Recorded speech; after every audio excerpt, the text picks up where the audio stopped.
Antelope Springs, Nebraska, 1887. There are men who build their whole lives around precision, who find in exact measurement a kind of peace other men look for in whiskey or scripture, and Reuben Castellan was precisely that sort of man, in every sense the word allowed.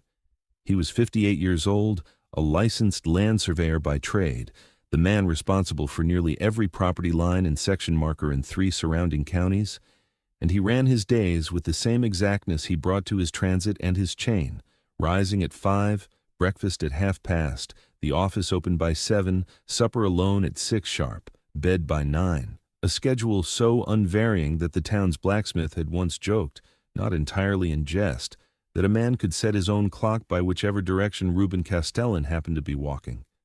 He was tall and spare, more angular than broad, his years of field work keeping him lean despite his age, his hair gone entirely silver now rather than merely salted, cropped close and practical, his beard trimmed with the same precision he applied to everything else.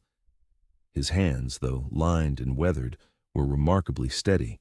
A surveyor's hands, hands that had not trembled over a level or a transit in nearly 4 decades. His wife, Constance, had died 9 years back, thrown from a wagon on a road Reuben himself had surveyed and certified, safe not 2 years prior.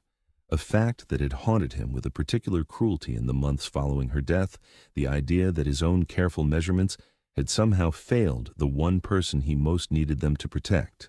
In the raw aftermath of that grief, Reuben had done the only thing that made sense to a man built as he was. He had retreated further into precision, into schedule, into the comforting certainty of exact numbers and fixed routines, reasoning, without ever quite saying it aloud, that a life measured carefully enough could not surprise a man the way an unmeasured one apparently could. She used to tell him, in gentler years, that a man who measured everything eventually forgot that some things were only ever meant to be felt. He had smiled at her for saying it back then. He no longer smiled at much of anything these days, though he would have told you, if pressed, that he was perfectly content. Antelope Springs sat along a slow bend of the Platte, a modest railroad town with a grain elevator, a mercantile, a church, and Reuben's small survey office at the corner of Main and 3rd, its window lettered in careful gold paint that Reuben had done himself, twice, until the letters sat exactly level. He was respected throughout the county for his exactness and his fairness, ranchers and homesteaders alike trusting his boundary lines without question, but he had grown, in the 9 years since Constance died, into something of a fixture rather than a man, a reliable presence the town had stopped expecting anything further from, and he had, without quite noticing the drift, come to prefer it that way. His evenings ran as precisely as his days, supper alone at his own small table, a single lamp lit at the same hour each night, the same 3 books read and reread in careful rotation, a life so thoroughly ordered that it required almost nothing further of him beyond simply continuing it. Wren Halloway was 29 years old and had arrived in Antelope Springs that spring with a wagon full of photographic equipment and a modest but growing reputation as an itinerant photographer, traveling the rail towns of Nebraska, making portraits of families, homesteads, and the occasional prize livestock, staying in each place only as long as the work required before moving on to the next. She had light red hair, worn loose and often escaping whatever pins she attempted that morning, bright and coppery even under the flat prairie light, and favored a light blue dress with a canvas apron over it, stained faintly with the chemicals of her trade. She was strikingly pretty, in a way she had long since learned to use professionally rather than personally, charming reluctant subjects into stillness for the long exposures her camera required, though underneath the practiced charm ran a genuine restless curiosity about the world and the people scattered across it. Her father, a traveling daguerreotypist who had raised her largely on the road after her mother's early death, used to tell her that the whole art of photography was really the art of convincing a moving world to hold still just long enough to be truly seen, and that the same held true for people, that most folks needed only someone patient enough to ask them to hold still and look at them properly. Wren carried that instruction into every town she visited, and it had made her, young as she was, remarkably good at coaxing genuine warmth out of even the stiffest, most camera-shy subjects.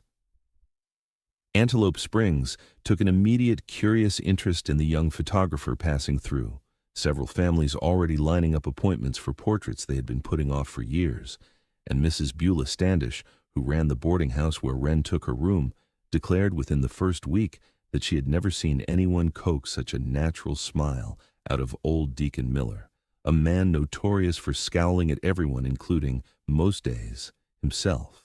It was in her second week in town that Wren, needing an accurate survey of a homestead boundary for a family portrait she intended to compose against their new property marker, found her way to Reuben's office and discovered him bent over a drafting table with the particular stillness of a man entirely absorbed in a task requiring exactness.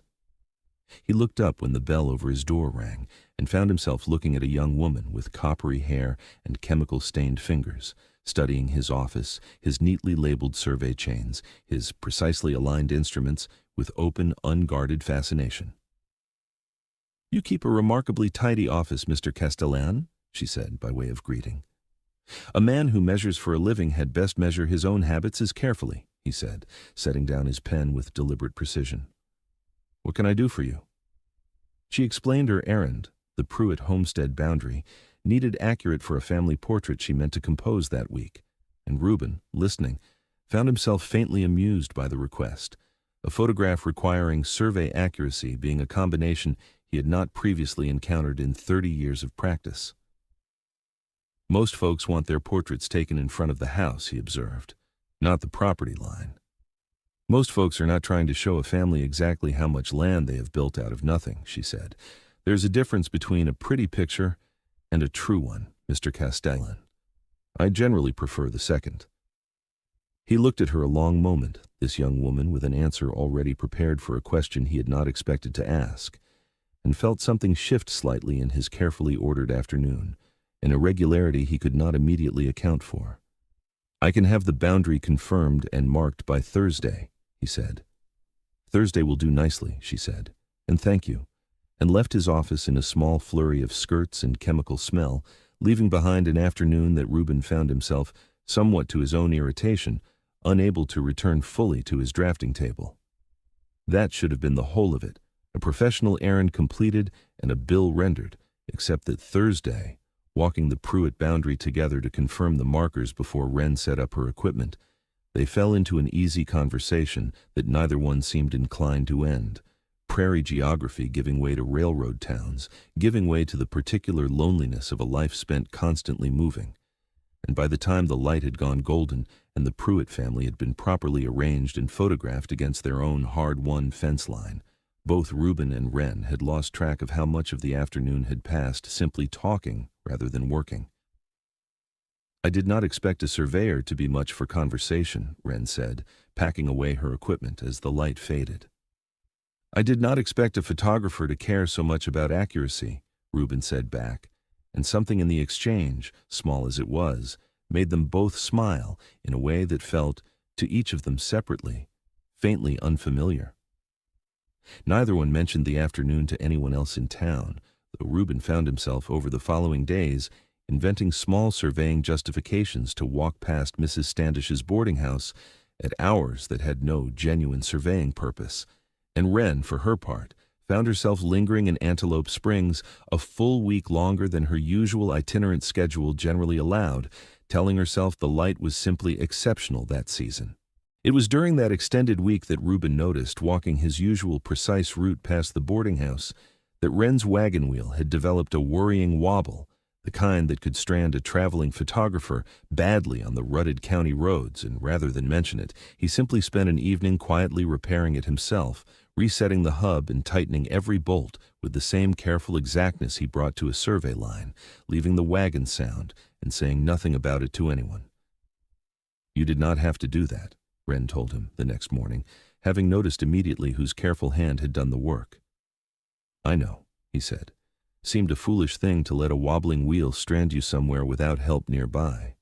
"I know," he said again, some days later, when Wren mentioned in passing that the light in her rented darkroom space above the mercantile ran uneven, and found the following morning a carefully angled reflector board built and installed to correct it, no note attached, none required by that point. Wren kept an old, half-tame magpie she had raised from a fallen fledgling years back on the road, a bird named Copper, who rode in a small cage atop her wagon and had developed over years of travel an uncanny habit of imitating the particular cadence of whoever spent the most time nearby. And within 2 weeks of Reuben's frequent visits, Copper had taken to greeting him with a passable imitation of Reuben's own dry, measured hello, a mimicry that made Wren laugh every single time and that Reuben pretended, unconvincingly, to find only mildly amusing. It was in her 3rd week that Wren mentioned to Mrs. Standish, not intending the comment to travel any further, that she had been meaning to photograph the old iron bridge east of town before the light turned for autumn, but that the bridge's approach had grown so overgrown with brush that setting up a proper tripod shot was nearly impossible. Reuben heard of it within 2 days, the way most things eventually reached him in a town this size, and without mentioning a word of it to Wren, spent a full Saturday afternoon clearing the approach himself, measuring and cutting back the brush with the same careful precision he brought to a survey line, so that Wren arrived Monday morning to find a clean, level approach and an unobstructed view she had assumed would take her another full week to properly clear on her own. The town noticed, as towns invariably do. Mrs. Standish remarked to her other boarders that the surveyor had been by no fewer than 4 times in a single week, a man who had not called on anyone socially in 9 years, and old Deacon Miller, of all people, observed at the Mercantile that Reuben Castellan's precisely scheduled Tuesday supper had shifted, unaccountably, to Wednesday 2 weeks running, a deviation so unlike the man that half the town had taken to discussing it as though it were a minor local phenomenon. Reuben told himself he was simply assisting a traveler unfamiliar with the county's roads and light conditions, the plain civic duty any capable man owed a newcomer. Wren told herself she was simply prolonging an unusually productive stop on her circuit, nothing more complicated than good business sense. Neither explanation held up especially well under close examination, but neither one examined it too closely, because the examining threatened to surface something both had reasons to leave alone.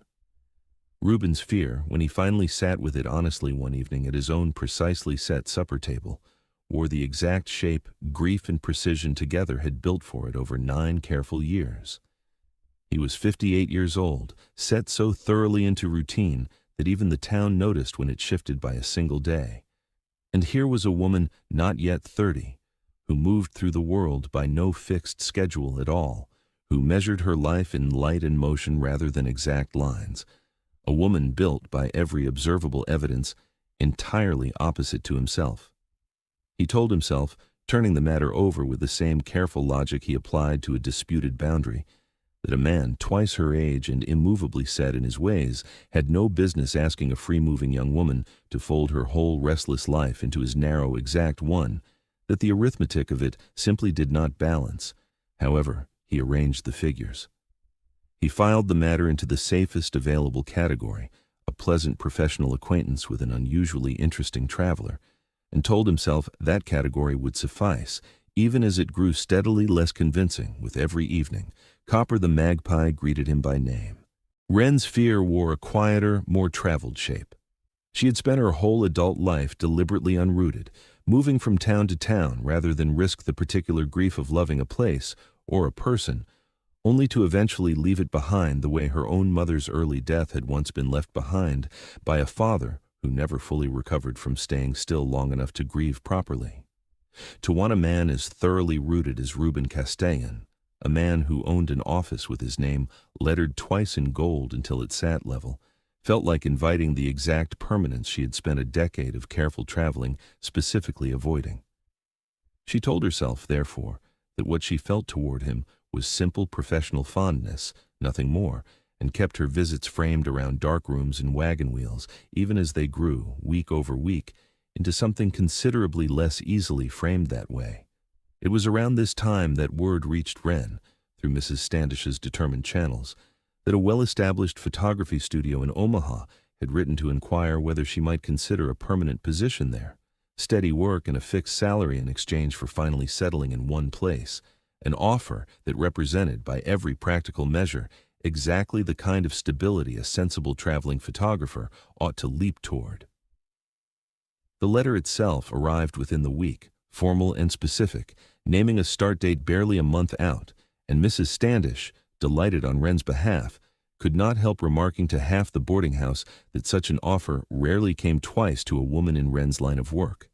I want to pause the story here for just a moment, because this is precisely the point where a man who has spent 9 years building his whole identity around exact routine has to watch the one irregularity that finally moved him, considered disappearing down a railroad line toward Omaha. Reuben had told himself for weeks that he wanted nothing beyond pleasant professional fondness. He was about to discover exactly how thin that story was, watching it nearly walk itself onto a train. If you have been enjoying this story tonight, I would love to hear whereabouts in the world you are joining us from, whether that is somewhere across the United States, up in Canada, over in the United Kingdom or Australia or anywhere else this old story happens to have traveled tonight. Do drop your country down in the comments below. It genuinely means a great deal to us to see how far these tales reach. Now, let us get back to Antelope Springs, because Reuben Castellan is about to discover just how far a man set in his ways will bend when the alternative is losing something he only just found. Reuben heard of the Omaha offer secondhand, the way most things eventually reached him in a town this size, and spent the better part of 2 days turning it over with the same careful, exacting logic he applied to every disputed boundary. Arriving finally at a conclusion, he found himself, for the first time in 9 years, entirely unwilling to accept that Wren Halloway moving permanently to Omaha represented a genuine, irreversible loss rather than simply a pleasant traveler moving along her natural circuit. He went to her that evening, finding her at the boarding house packing plates and chemicals in preparation for the possibility, and stood in her doorway a long moment before she noticed him there. "I heard about Omaha," he said, forgoing preamble entirely, which was, for a man of his habits, itself remarkable. "Word travels fast in a town this size," she said, setting down the plate she was holding. "I've spent 9 years building a life around exact measurements and fixed routines," he said, "because it was the only way I knew to survive losing Constance without losing myself entirely along with her. And in 9 years, nothing has once made me want to set any of it aside. Until you walked into my office, asking about a property line for a photograph instead of a deed." "Reuben," she said, careful, her voice dropping lower, quieter, the way a person's voice drops when the words underneath matter more than volume can carry, "I have spent my whole life deliberately unrooted, moving before anything could ask me to stay, because staying is what my father never recovered from once my mother was gone. I do not know how to be the kind of woman who fits neatly into a man's exact scheduled life." "I am not asking you to fit neatly into it," he said. "I am telling you plainly, because plainness is the only language I have ever properly trusted, that I am 58 years old, twice your age nearly to the year, and set so thoroughly in my ways that half this town has spent a fortnight gossiping over my supper moving a single day. I have nothing flexible to offer you, Wren. I have only exactly what I am, unchanged, and I'm asking anyway, because the alternative is watching a train take you to Omaha and spending the rest of my carefully measured life wondering what I failed to say." The room held very still, nothing but the distant sound of the boarding house kitchen below, and somewhere outside, Copper's cage rustling faintly in the evening breeze. Wren looked at him a long moment, and when she finally spoke, her voice had dropped to something close to a whisper, the kind reserved only for words that mattered too much for anything louder. "Then make room in them for me," she whispered. "I do not need you to become someone flexible, Reuben. I've spent 10 years running from staying still, and I find I'm rather tired of running. I would rather learn to fit inside your exact, unchanging life than keep circling towns forever, looking for something I've apparently already found." "Is that a yes?" he asked, needing the plain word the way he needed every measurement confirmed twice.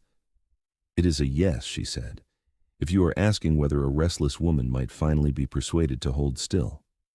Reuben Castellan, 58 years old, and certain that very morning that his life had been permanently, precisely fixed in its final shape, crossed the small distance of the boarding house room and kissed her, careful at first, the way he approached everything, and then considerably less careful, while somewhere below them Copper began, unprompted, imitating the particular low murmur of a conversation neither human in the room was paying the bird the slightest attention to.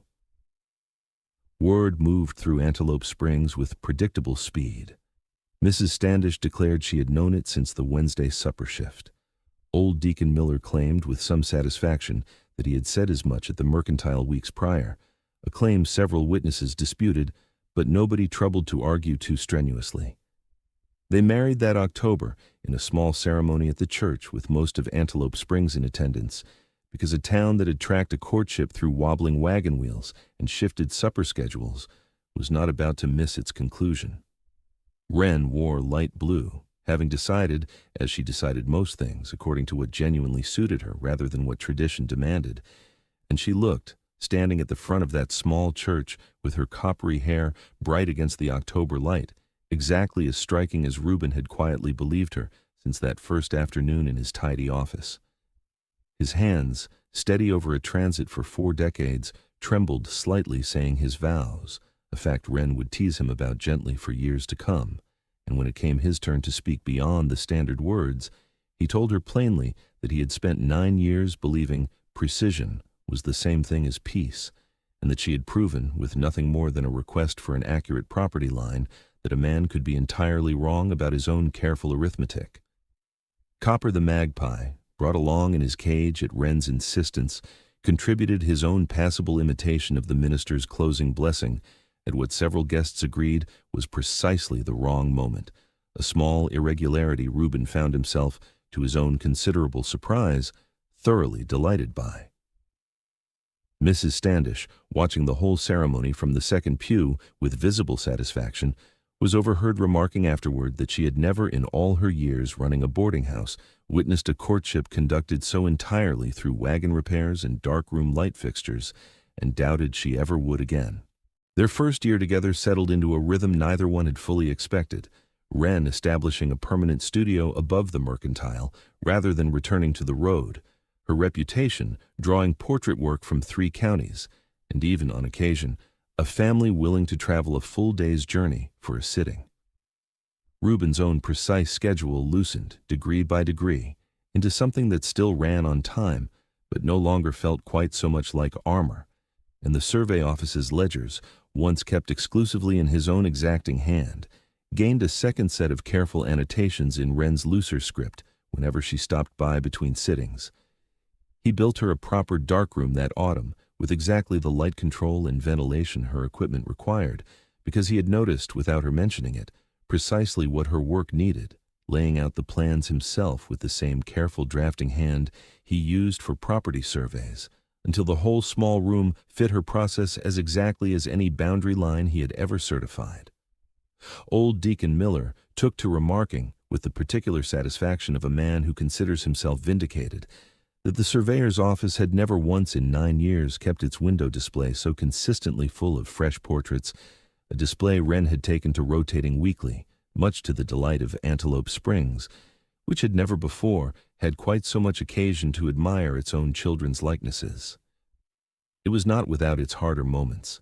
That winter, Wren found herself restless in a way she had not anticipated, the old traveling instinct pulling at her hard some evenings, even as she loved the life she had chosen, a restlessness that showed itself in short tempers and long silences. She could not quite explain even to herself, and she confessed it to Reuben one difficult night, afraid the admission itself might undo everything they had built. Reuben, hearing her out fully rather than dismissing the fear, did not brush past it. He told her plainly that he had married a woman built for motion and had no intention of asking her to become someone else entirely. And the following spring surprised her with a standing arrangement, 1 week each season set aside for her to travel and photograph as she once had, always with a fixed return date, a compromise built from his own precision rather than against it. And Wren, hearing him bend his exact habits specifically to protect the part of her he had once feared could not fit inside them, found the restlessness easing into something she could carry rather than something that carried her away. She returned from that first spring week early by 2 full days, a fact that told them both, without either needing to say so aloud, precisely how thoroughly the arrangement had worked. And by the second year, the standing week had become something Wren looked forward to, less for the traveling itself, and more for the particular pleasure of coming home to a man who had never once, in all their arranging, tried to talk her out of needing it. 3 years passed, and on a bright October afternoon, almost exactly to the day since Wren had first walked into his tidy office asking after a property line, Reuben stood in the doorway of her studio watching her arrange a family for a portrait with the same patient, practiced warmth she had brought to every subject since her arrival, their daughter Constance Wren, coppery-haired like her mother, perched on his hip and reaching toward the camera with delighted, fearless hands. Copper, gray-feathered around the beak now and slower on the wing, still kept his cage by the studio window and greeted Reuben's arrival with the same dry, measured hello he had perfected years before, a small daily ritual neither of them had ever tired of. "That family is going to love this portrait," he said, once the exposure was finished, watching her work with the same unhurried focus that had first caught his attention in the Pruitt field 3 years before. "They generally do," she said, smiling, "once someone patient enough asks them to hold still and be properly seen." He looked at her a long moment, their daughter babbling contentedly against his shoulder, Copper offering his own dry commentary from the window cage nearby. "You know," he said, "I still think about what I told you that evening in the boarding house, that I was twice your age and set so thoroughly in my ways. And I still think about what I whispered back," she said, "that you should make room in them for me." "I did," he said. "Best measurement I ever took, and I did not need a single instrument for it. I want to stop here for just a moment before we close this story out, because I think there is something in it worth sitting with tonight. We often assume that a life built carefully around routine and precision has no room left in it for anything unplanned, that a person set thoroughly in their ways has, by definition, closed themselves off from genuine surprise. But Reuben Castellan's story suggests something gentler and truer, that even the most exactly measured life can be rearranged, not by abandoning its structure entirely, but by making deliberate, careful room within it for something worth the adjustment. There is a common assumption that routine and love sit naturally opposed to one another. That structure is somehow the enemy of spontaneity, and that a heart guarded by careful habit has simply run out of room for anyone new. Reuben believed something close to that himself for 9 long years, mistaking his own exactness for a finished architecture rather than a living one still capable of renovation. Wren's whispered answer was never a request that he become someone different. It was an invitation to expand the boundaries of who he already was, the way a surveyor might discover, after decades of careful measurement, that a property line he thought fixed could still be redrawn honestly to include more good land than he had originally accounted for. Love, this story reminds us, rarely asks a person to demolish the careful architecture of a life already built. More often, it simply asks whether there might be room enough, if a person is brave enough to measure twice and build accordingly, for one more person to properly fit inside it. Thank you so much for spending this hour with Reuben and Wren tonight, wherever in this wide world you happen to be listening from. I would love to know down in the comments, were you rooting for Reuben from that very first tidy office visit? Or did it take you a little longer, the way it took Wren herself, to trust that staying still might be worth the risk? If this story kept you good company this evening, a like on this video and a subscribe to the channel mean a great deal to us and cost you nothing at all. And if you know someone who might need a quiet, gentle hour like this one, please do consider passing it along to them. Wherever you are tonight, I hope you find room enough for whatever good thing is asking to fit into your life. Until next time, keep writing